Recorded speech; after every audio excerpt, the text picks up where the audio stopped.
Matar Paneer is a classic North Indian dish. I'm sure all of you who are from an Indian background have encountered this dish and love this dish at some point of your life. And for those who are not, I'm sure you've seen pictures or have even had it and love it from your favorite Indian restaurants. Today I'll show you how to make this amazing restaurant quality version of Matar Paneer right at home. You're going to be so proud of yourself. So let's get started right now.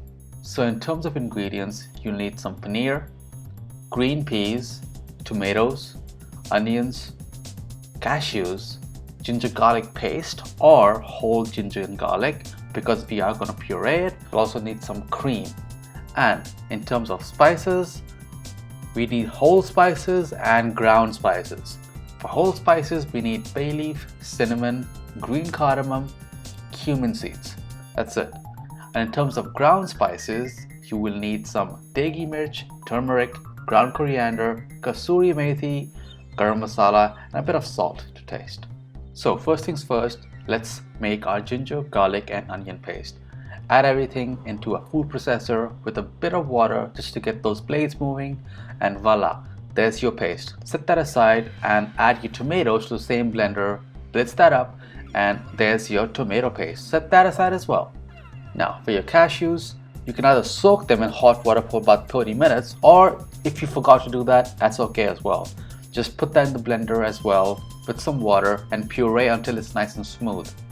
Now let's go on to our wok. You can use a pan if you don't have a wok, that is fine. Add in some ghee and let that melt and become nice and hot, and then add all of your whole spices. We really want to toast this to really release those flavors and unlock the aromas from the whole spices. Then go ahead and add in your ginger, garlic, and onion paste. This is a crucial step of the preparation. Right now what we're making is the main masala of the dish. By masala in this context, I just mean a mixture. This is going to be the base flavoring, and to help cook this out even more and add more flavor, we'll start adding some spices in here. So start with some turmeric and degi mirch. Now degi mirch is great to add a lot of color to the dish without the spice, and you'll see just what I mean in a few minutes. And then add in some ground coriander as well. And now we want to toast these spices, but as you can see, if it starts to stick to the bottom of the pan, that's dangerous because you're gonna burn your masala and it's gonna taint the entire flavor profile. And as you can see here, the degi mirch really put a burst of color into the masala. That's gonna help add to the overall finish of this dish. We want to cook it until it's dry, until there's some oil being released from the sides, but we don't want it to get stuck. If it gets stuck, it's gonna burn. So cook it and stir it every few seconds so that it becomes nice and dry, and that's gonna help cook out our masala. Again, add water as required, and don't be afraid. You're not slowing down the cooking process. And again, add water whenever you notice something is sticking, and always keep the bottom of that pan nice and clean and keep stirring.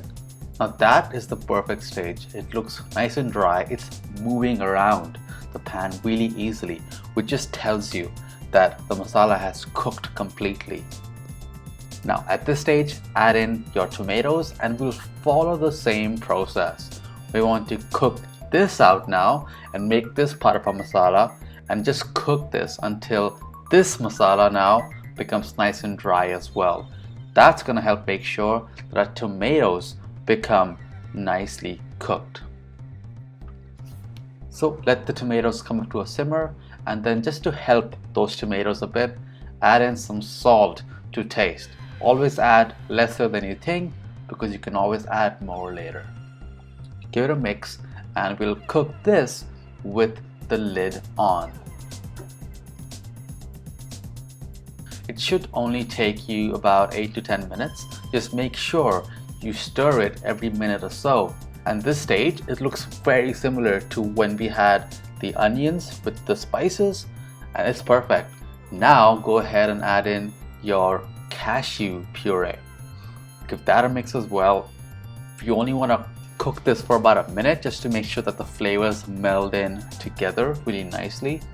Now after a minute or so, add in your paneer and just give it a really nice mix. Now if you're using fresh peas as opposed to frozen peas, make sure you boil the peas separately for about 2 to 3 minutes and then add it to the dish. We want to cook out the rawness before we add it to the Matar Paneer. Now go ahead and add in your peas. If they're frozen, that's fine. If they're thawed, that's even better. Just cook this for about a minute or two and then we'll be ready to start making our gravy. We did all this hard work to get that masala just right. Now I'm just using the same food processor container where I had my cashew puree and adding water to it. That's going to help make sure that anything that I may have missed from the container, well, I'm going to get it into my sauce and I'm not going to lose any flavors whatsoever. So here, adjust the consistency based on your preference. I don't like it quite thick, but I don't like it thin either. So always add a bit more water than you actually need because we are going to be simmering it just to help bring those flavors together. So once you've adjusted the gravy to your preferred consistency, give it a quick taste for salt and adjust as required, and then add in your garam masala. That's really gonna help bring some warmth to the dish. And also another aromatic here, kasuri methi. It's dried fenugreek leaves. Just put that between the palms of your hands and crush it right in there and give it a really good mix. You only want to simmer this for about a minute or two with the spices before you go ahead and add in your cream. Now you can use heavy cream or 10% or half and half cream, whatever you prefer. Just add a little bit at a time, taste and adjust. That's why I've given you a range. You don't have to. You don't even have to add cream. It just really makes it that restaurant style finish. It just really helps give it that restaurant style finish. But if you choose not to, the gravy is tasty enough that you don't even need it. Just simmer this for a minute or two more and that is all. That's literally it. And there's nothing more to it. Now go ahead and get your rice ready, your pulao, your naan. Today I opted to treat myself and order in some naan. So that's what I'm going to be having today. So let me show you what it looks like.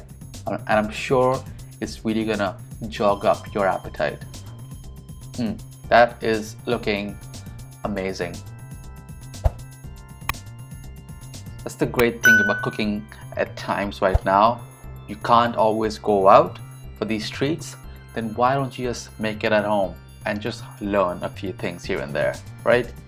Okay, so what are you waiting for? Go ahead and subscribe, hit that bell icon if you're gonna make this recipe. If it looked tasty at all, even a little bit, let me know in the comment section down below. Hit that like button, it helps out with the algorithm. You guys know what I'm talking about. I'll see you on the next one. Thanks for watching.